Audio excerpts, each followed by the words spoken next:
My name's Zio, and welcome once again to another Coffee with Zio. This is a more free-form, podcasty sort of thing, no script here. This is where we talk about the state of PSO2 NGS and let you know what I've been up to. There will be a little bit of language interspersed here and there for those not used to hearing me swear. So the most recent update brought us the bouncer and a host of buffs to the other classes. So I got my bouncer to 20 the other day and it's been a blast. The update also brought us some other things that people have wanted in the game, like the mission pass. Well, their execution has been kind of hit or miss there. Shop passes have been missing from New Genesis since the beginning, and well, the mission pass only has one of them.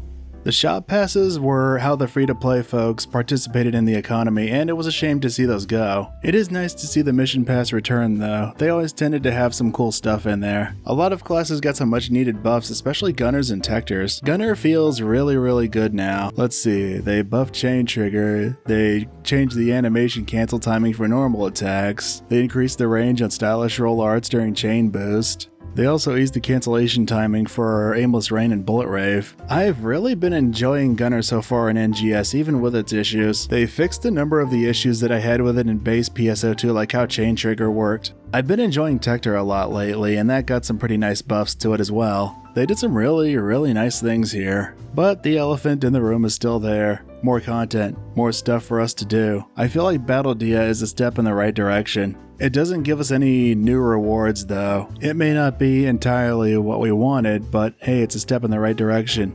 It shows potential. It shows us that they're fucking listening. The last headline showed us that yeah, they admit they fucked up. They own up to their mistakes. And I totally respect them for that. Some people are just never ever gonna be happy no matter what though. Fire Hamazaki, fire the global team. But I don't think even that's enough for some people. They'd probably send Mr. Hamazaki an envelope full of a certain white powder if they could. People are weird about this shit. I get people are frustrated with the current state of the game. The game still has huge potential. And I know people are frustrated that it's not living up to that. We tend to hold the things that we like and enjoy to a much higher standard than usual. I also think that people have lost sight of the fact that Global got nearly a decade's worth of content jammed down its throat within the span of a year, so they may not be used to the slower content rollouts. On top of that, human malware cucked everything last year. I think we have to accept that PSO2 is always going to be a niche game compared to others, especially here in North America, and that's not necessarily a bad thing. Just because something is niche doesn't mean it can't be the best it can. I still believe that NGS will turn out pretty well once it's had time to mature, and I'm a cynical bastard. I do still have some concerns though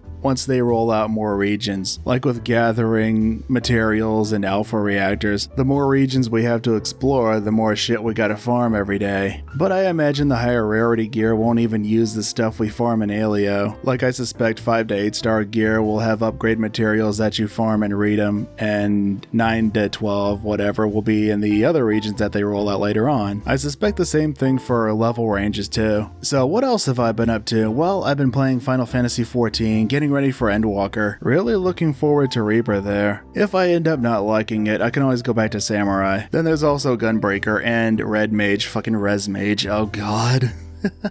Endwalker Gunbreaker looks pretty fun, but I could see having to weave tank cooldowns in between all the offensive abilities as being problematic. So what else besides that? Well, there's ActRaiser Renaissance, which was a nice little surprise. So if you're not familiar with ActRaiser, this was a game that came out in the early 90s and was part platformer, part SimCity. The basic premise behind ActRaiser is you are literally God and you're working to restore human civilization that was destroyed by the demon called Tanzra. The music for the original game and this remake were both composed by Yuzo Koshiro. It's on Switch, PS4, Steam, etc. I highly recommend it. Then there's Metroid Dread. Finally, a 2D Metroid after almost 20 years. Yeah, it's hard as balls, but it's fair though. I do have one real gripe though. Sometimes when you get a suit upgrade, you have to backtrack a bit and boom, there's a mini boss that wasn't there before. It's only there just to slow you down. To me, that just feels lazy. So the PSO2 dev lore video, I'm working on the script for it, and I'm all the way up to the part about the closed beta. Now, I did say I'd have something special to share with you guys here. Well, here it is. As you may know, November is a very important month for this channel. I officially began this content creation journey on November 2019. For several months it was shapeless and chaotic, until PSO2 came to North America. This was something I'd always wanted to do, but couldn't bring myself to do it because I was too insecure and self-conscious about a lot of things. I promised myself I'd stick with it for at least a year no matter what. That way, if 1 year passed and nothing really came of it, I could look back with no regrets. Wait, Zio, what's so damn special about that?